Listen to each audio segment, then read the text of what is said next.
Malegaon camp परिसरात बेकायदेशीर कीटकनाशक साठ्यावर कॅम्प पोलिसांनी धडक कारवाई केली आहे.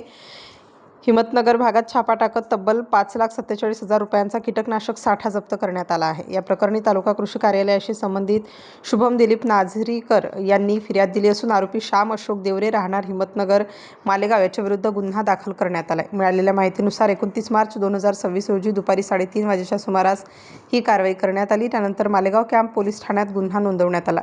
छाप्यामध्ये विविध प्रकारचे कीटकनाशक साठे जप्त करण्यात आले. यामध्ये ऑक्सफर्ड कंपनीचे ऑक्सफेन, फेन व्हॅलेरेट, क्लोरपायरिफॉस, पेंटॉन क्रॉप केअर फॉरेट आणि वेस्टर्न केमिकल्स कंपनीचे थायमेट यांचा समावेश आहे. या सर्व मुद्देमालाची एकूण किंमत 5,47,000 रुपये इतकी असल्याचे अधिकृत नोंदीत नमूद करण्यात आले आहेत. तपासादरम्यान काही कीटकनाशके नियमांचे उल्लंघन करून साठवण्यात आल्याचे समोर आले असून संबंधित साठ्याबाबत आवश्यक कागदपत्रेही अपूर्ण असल्याची माहिती मिळाली आहे.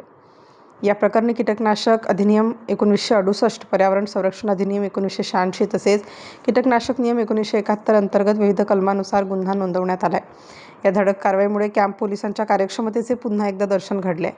पोलीस ठाण्याचे प्रभारी अधिकारी पंकज निकम यांच्या मार्गदर्शनाखाली ही कारवाई करण्यात आली असल्याची माहिती मिळत आहे. स्थानिक नागरिकांमध्येही या कारवाईबद्दल समाधान व्यक्त होत असून विशेषतः कॅम्प परिसरातील नागरिकांकडून पोलिसांच्या कामगिरीचे स्वागत केले जात आहे.